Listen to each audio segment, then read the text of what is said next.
There's one unbelievably successful Formula 1 car that's missing from the Scalextric range. Do you think I can make my own version of that car? Hello, welcome back to the circuit. My name is Mark and this is SlotTrackRacer.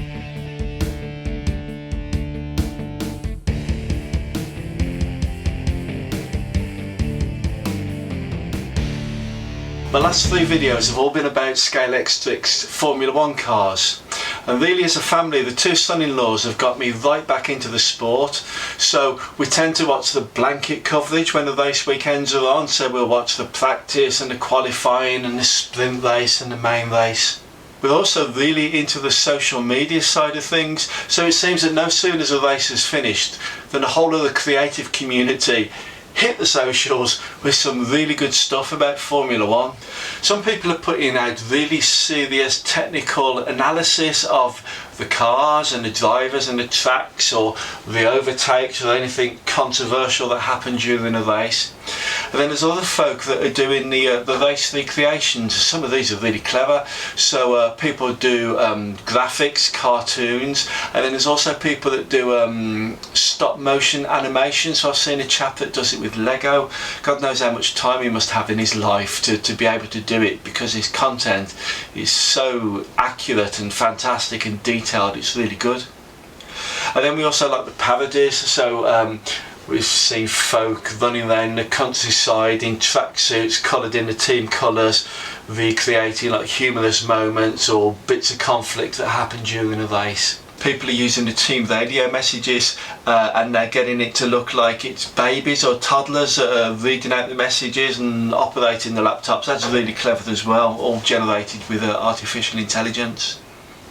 And so the lads have said to me, why don't I do some race recreations using your Scalextric cars? And I've thought about it, and actually it's not that bad an idea, is it really? So, you know, after practice, after qualifying, I could maybe do some shorts that show the grid position, or after the race I could show some of the, you know, the really good overtakes that happened. But I was thinking about, you know, what would I actually need to achieve a race recreation using my Scalextric cars? And if you think about this season, there's, you know, a few cars that we'd absolutely need in the mix. So it's all about McLaren, isn't it, in 2025? So we've got a car in the papaya colours of McLaren, so we could use that in a race recreation, couldn't we? That's absolutely fine. And of course this season's all about Ferrari, isn't it? Because Lewis Hamilton's gone over to Ferrari and joined Charles Leclerc, and there's something, you know, really romantic about Ferrari and Formula 1, isn't there? And of course as a UK British supporter, we all want Lewis to get that last World Championship so he gets a record. But we've got a car in the Ferrari colours. Okay, it's not a Ferrari, but it's close enough, isn't it? We could use that in the race recreation. Mercedes, they're doing well, aren't they? So even though Lewis Hamilton has left them, they've still got George Russell and Kimi Antonelli, who's having an absolutely amazing season in 2025 as a rookie. But we've got their car in the Petronas livery. Okay, it's 2015, but you know, that would pass off as a modern day Mercedes in Petronas livery. And then of course there's a driver that's been so successful for the past 4 years that, I mean, we all love to hate him in the UK, don't we? But obviously we can't ignore him, and that's Max Verstappen in the Red Bull. So we would need his car, wouldn't we, to go on the grid. So we've got oh, hold on. Oh, okay, and there's the problem. That's where we get into. Scalextric have not produced a Red Bull car despite it having all the success in the past 4 seasons.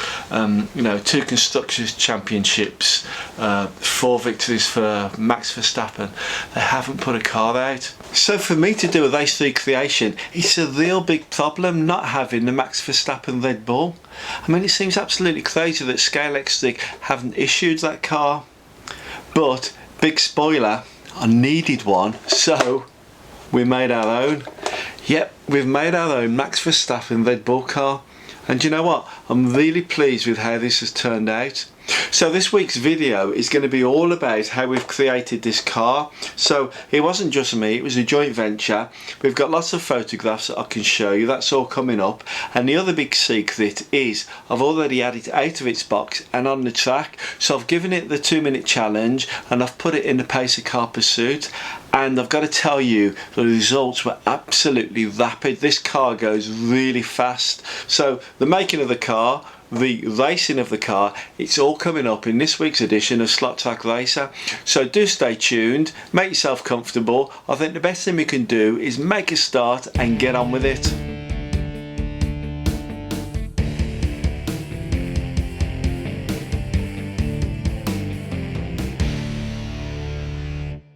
So the first decision I had to make in making Max Verstappen's car was choosing which stock Formula 1 car I was going to use as a basis for the vehicle. It was a bit difficult for me because, as I've said before in previous videos, I don't actually like breaking my things. I like things to be default, so if I get an old car, I'd rather restore it to how it should be rather than sort of cannibalise it and make it into something else. But I had to overcome that because, as we all know, we can't make an omelette without cracking eggs. In my collection I've got a couple of generic Formula 1 cars that aren't based on any particular team. I showed you some of these in the Formula 1 parade I did in my last video. So I chose one of those to be the basis of the Max Verstappen car. And so I'll show you this one. This is a version of it in white. So this is Scalextric car C3597.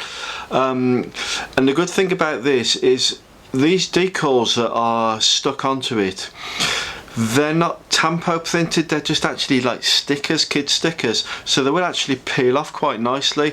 I think when Scalextric sold this car, they sold it completely blank and you got a little sheet with the stickers on. So I had this version in white, but I also had the blue version, and that was the car that I used as a basis for the Max Verstappen car. But let me show you this one. So I've undone all the screws so I can take the lid off it, see if I can do that. There we go. It's very simple inside. In fact, all these Formula 1 cars, there's hardly anything inside them. Wires are just tapped up in now, I've just fixed it in, but you can see inside there. So it's just got this little motor there, little crown and pinion gear. This one's got the digital chip fitted. The nose cone is removable, so there's actually a little screw in the nose cone, so the nose cone would come apart if you wanted it to. But apart from that, the car's very simple. There's very few parts to it, and as I say, all the stickers came on. So this was the ideal car to use as a basis for a conversion. So this is the blue car that I use, which is the same as that white one I was just showing you. You can't buy this car separately. It actually came out of a box set. I found it on the Scalextric Ultimate Guide website, and it's C1347, and it's out of this set called the Scalextric World Champion set. So there's the top separated on the kitchen floor there. I actually used ChatGPT, so I put these two pictures into ChatGPT and asked it to create me a Red Bull colour scheme, and this is what it came back with, which is quite nice, isn't it? I've been having quite good fun with ChatGPT. I'm absolutely useless at painting, so I subcontracted the painting work to my son-in-law, and he goes under the name of AJ Print and Paint. So this is his Instagram site if you want to visit that, and you'll find him at various comic cons all around the West Midlands and collectors fairs. So he's very skillful with a paintbrush. So he got the job of painting the car. So here's the stages that we went through. So here the car's just been keyed with wet and dry paper and sprayed over with a primer. What we wanted to do was fit a halo to the car, so we found lots of different halos on the 3D print file website. We had to choose the one that fitted, and this is one that we came up with. And then we actually got into painting it, so he's coloured the car here and he's chosen a really great blue colour, really close to the actual car. So he's done several coats and put a matte lacquer over the top. Because of the big nose, the car was most closely related to the 2021 Red Bull car. So one thing that he did do that I didn't really notice was he found Max Verstappen's helmet and he recreated it just by hand with a paintbrush. And if you look at the fine detail on this, I think that's absolutely amazing. As I said, I didn't notice at first. He told me about it, and when I looked, the detail is absolutely amazing. But the car is absolutely nothing as well without decals, is it? So I managed to find these decals on an eBay site. These are water slides, and they're actually designed for a poly car or an NSR car, but they seem to fit my Scalextric one, so those were the ones that I used.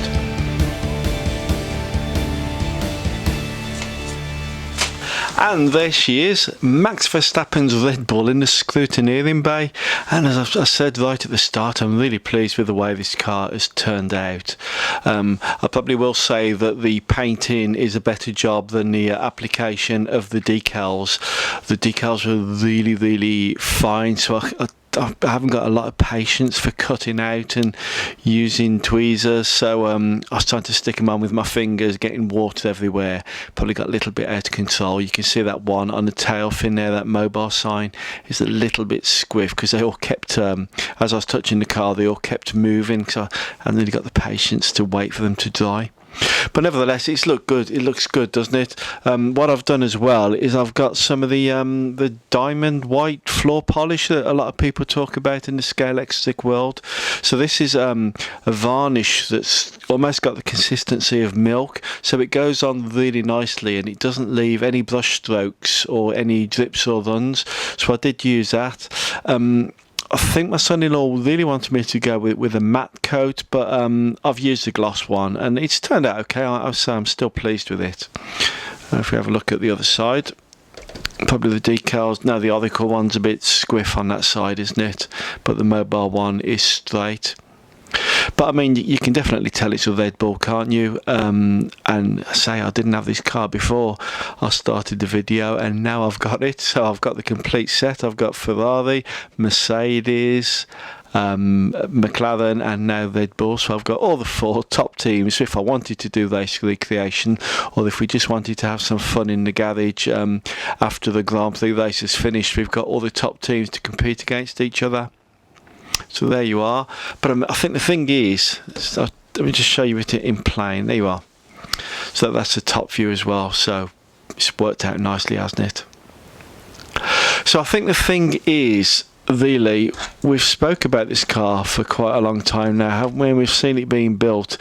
What we really need to do is see if it's just as good as the real Max Verstappen Red Bull car. So what we're going to do next is get it out on the track, and we're going to put it through a 2-minute challenge and a pacer car pursuit. So let's immediately hand over to my alter ego, Mark Commentary, and he's going to describe the action in the 2-minute challenge.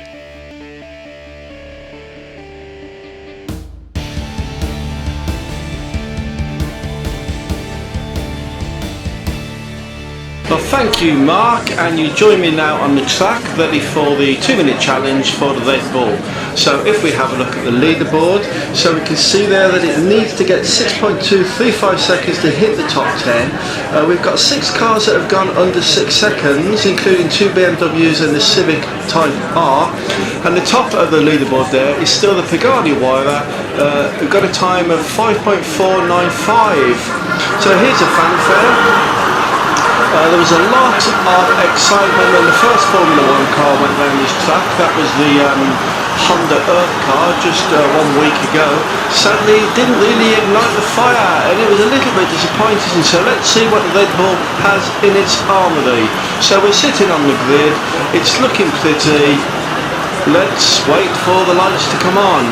So 2 minutes, as many laps as you can, and obviously the fastest lap will put it straight onto the leaderboard. And we're racing, we're off. So this is the first lap, it's coming round, and it's got for that first lap, that's 6.7, that's not a bad ball. Comes round for lap 2, slotted a bit there, coming out of the hairpin, but it achieved a 6.2 lap. So that has actually put it into the top 10, so this car is a guaranteed a top 10 finisher.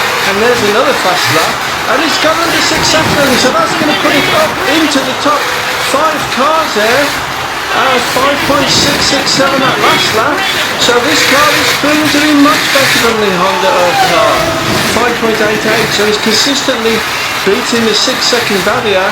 That's a fast lap. That's 5.611. 7 laps completed. 5.745. So that's a little bit slow, but nevertheless, this car, it's consistently going under 6 seconds, and we haven't seen that on the track for many weeks. So we're halfway through the challenge now, 1 minute to go, and that's 10 laps completed. Does that mean we're going to be on course to complete 20 laps? So it's still its fastest time, it's 5.611. Coming down now, that's 13 laps completed with a time of 6.071. So just outside the 6-second mark, is it slowing down? No, 5.614, 14 laps completed, and we're into the last 30 seconds of the challenge. So how many laps can we get completed in this session? 5.611, still the fastest lap time. 20 seconds to go, that's 17 laps completed. So many cars go out on 18 laps, it's just easily beat 18 laps. It's still got 12 seconds left in the locker. So how many more laps can it complete? 19. Is it going to get a 20 or even a 21? If it gets 21, it's going to be challenging the wire. But it comes out now, there's a light. So it finished on 20 laps. And that was what an incredible performance. So 20 laps completed, fastest time there for one lap was 5.611.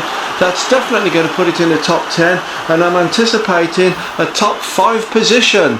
So we'll wait till we look at the Shelf of Champions later before we confirm that.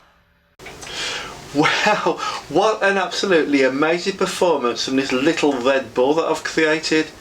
I can confirm that the time it's got is so fast that it will get itself into the top 10 and onto the Shelf of Champions. Unfortunately, that does mean that we've got to say goodbye to the Audi Quattro, so this car's going to be dropping out of the top 10 and the Red Bull's going to be going in. I'm not going to tell you exactly where on the Shelf of Champions the car's going to go in. You're going to have to stay watching right to the very end to find that out. So the next thing we've got is the Pacer car pursuit. So the Red Bull is going up against my 2 new Formula 1 Pacer cars, and if you remember the Honda Williams one, it's absolutely rapid, so whether this little Red Bull can keep up with it, I don't know. But that's coming up, and the next thing I'm going to do as well is tell you what I've got coming up over the next few editions of SlotTrackRacer.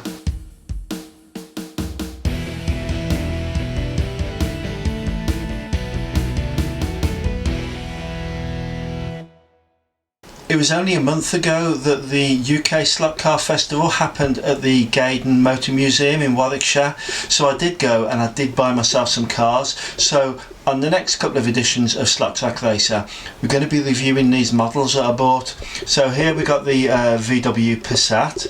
That was a car that I bought off a table there.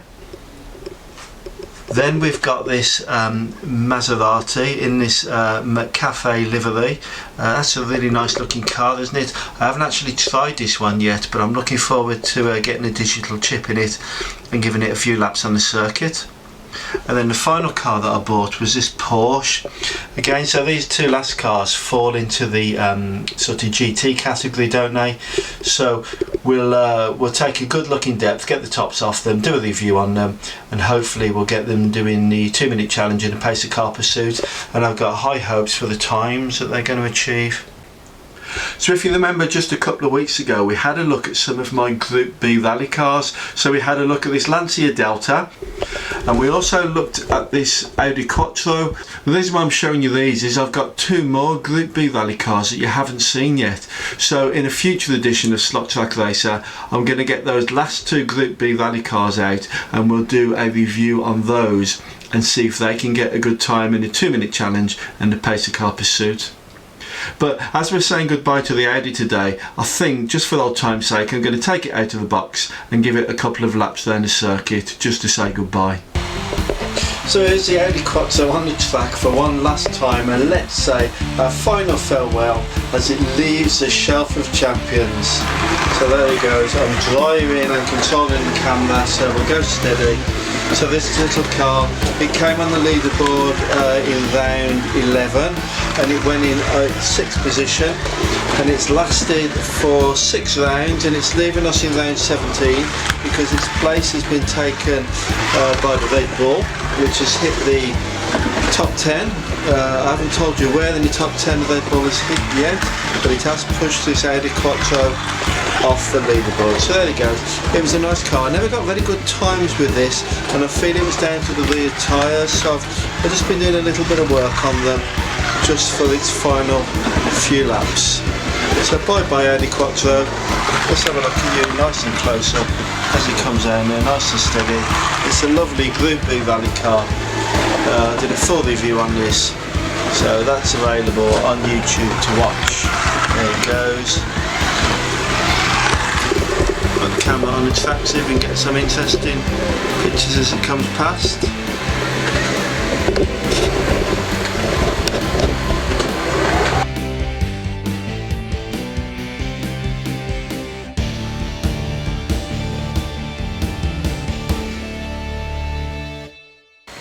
So basically, out here in the garage, I'm actually just playing a game, aren't I? I'm an adult playing with toys. So the Pacer car pursuit, it's all make-believe, and I've invented my own little world to enjoy. So I've kept the Formula 1 cars separate from the saloon cars and the GT cars, just because it was getting a little bit busy. So then I thought, well, if I'm keeping them separately, I'll actually create myself 2 new drivers to be the pace car drivers. So these are the ones that I've created. If you think they look a little bit like Power Rangers, there might be a reason for that. But this is the yellow driver, and I've called him Joni Calamansi. So Joni is a little bit like the French word for yellow, and Calamansi is a yellow fruit. And the other new Pacer car driver, who will be exclusively driving the Honda Williams Nigel Mansell's car, I've called him Azurul. I don't know why I chose that name. I think it sounded a little bit like Azure maybe, and Azure is blue, and that's a blue power driver. So there you go. These are the 2 new drivers. They're both set up as pace car drivers. Joni will be driving the Lotus 99T exclusively, and Azzy will always be driving the Honda Williams. So when you hear me read their names out in commentary or say their names, these are the drivers. So it's all a bit of fun, isn't it? As I say, I'm just a grown man playing with toys in the garage, and I do thank you for indulging me for that. But so I filmed a Pacer car pursuit. It's actually really exciting. It's a really good race. So let's hand over to Mark commentary and let's hear how the action unfolds. Thank you, Mark. This is Mark commentary, and I'm going to describe the action in the Pacer car pursuit. So we have 2 cars on the grid as we hear the fanfare, the call for action. So that's a Honda Williams that's being piloted by Azurul, and the Lotus 99T driven by Joni Calamansi. So let's wait for the Red Bull to join the track. Here it comes, Mark Rosberg driving that off the second row of the grid, and the lights are about to come on, so we're all prepared. Lights are green and we're racing, and the Honda Williams makes an amazing start. It was absolutely invincible in its last outing, and it looks like that's going to be the case here also. So the Red Bull is quite a poor third at the moment.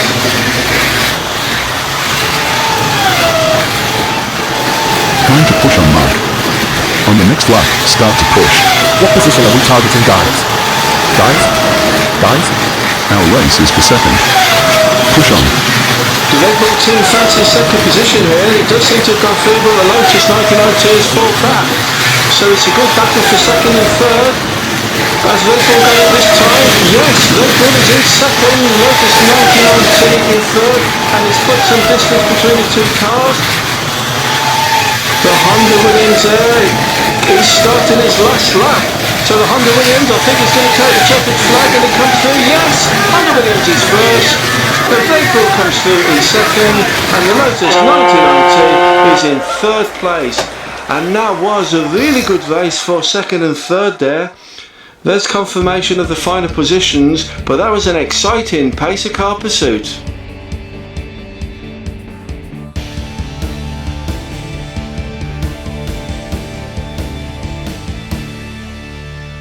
Well, that was a great result for the Red Bull car in the Pacer Car Pursuit, but what we need to do now is update the Shelf of Champions. So earlier on in the episode, this car took part in the 2-minute challenge. It did get a really good time. I can guarantee it's in the top 10, but where exactly is it going to fit in on the Shelf of Champions? Well, as you can see, we have a space here because we've lost one car out of the top 10, and that was the Audi Quattro. So our new 10th place car is the Jaguar Mark 1, so it goes down to 10th. So 9th position is now held by Jade Edwards' Honda Civic, and 8th position is held by the Honda Earth Car RA17, so that's into 8th. So we need to take a car down from the top shelf to go into 7th place, but which car is that going to be? Well, I'm afraid it's the Lancia Delta, so it slips down another place and goes into 7th position on the Shelf of Champions. So we have a new car at number 6 position. Which one is it going to be? Well, it's the little BMW 125 British touring car. So it's now in 6th position, which means 5th position is now held by this Honda Civic. So 4th position, we have a car dropping down to 4th, and it's Jake Edwards BMW 330i M Sport. So it's now in 4th position. So that means that the Honda has hit the top 3. But is it going to go in 3rd place, in 1st place, or in 2nd place? Well, it beat the 3rd place car, so the Mercedes AMG now goes into 3rd position. So did this get a good enough time to go into 1st? Well, I'm afraid not, but it does hit 2nd position on the Shelf of Champions. So still number 1 is the Pagani Huayra with its time of 5.495, but 2nd now is the Red Bull. So that's the first movement we've had on this middle shelf of the top of the 2-minute challenge for quite some weeks now. So I'm really pleased we've got a new car in there. And who knows, we've got some more cars doing the 2-minute challenge in the next episode of SlotTrackRacer, so we'll see if they can disrupt the lineup on this middle shelf. So let me put the leaderboard up on the screen and we can have a look at all the times. And there is a Red Bull in 2nd position with 5.611 seconds and 20 laps completed. That was a good haul of laps. Makes a Jaguar vulnerable there, down in 10th position. So we'll see what happens in the next episode. There we are, let's give the track a wipe after this edition. So how did you find it? So for me, that was all about the Red Bull car, and it's the first time that I've actually done a complete conversion on a car. So although I didn't actually do the painting, the son-in-law did the painting, I applied the decals and set it all up. So I'm really pleased with how it's actually turned out. So what do you think about the car? Do you think it looks the part? I think the decals could have been done a little bit better, but I mean, it's definitely a Red Bull car, isn't it? You can tell. And I was so pleased with the performance of it. Couldn't believe how fast it went, and achieving 2nd position on the Shelf of Champions. That's absolutely amazing. So there we are. Episode over. I do hope you've enjoyed it. So if you have, then please click on the like button down below. And comments. So at the moment it's comments I want from you. So are you enjoying this format? Are you enjoying what I'm doing here? So do please put something down below, whether it's good or bad. I really am interested in hearing what you've got to say, and I'll try and respond to all of them if I get the time. I'm sure I will, because I don't get that many comments at the moment, but yeah, everyone is valuable and it helps me to improve what I'm doing here. Subscriptions, so yeah, I think I'm on about 175 at the moment, so it's really building nice and steadily, and I'm really pleased with that. But if it's the first time that you found me today, or you haven't subscribed already, then go on, click on that subscribe button, and that will really help me build the channel, and I'll be able to bring you more great content just like this edition has been. So there we are. that is the end of the episode. I don't think there's anything else for me to say other than if I don't see you through next week, I'm definitely going to see you around the circuit. So bye bye for now.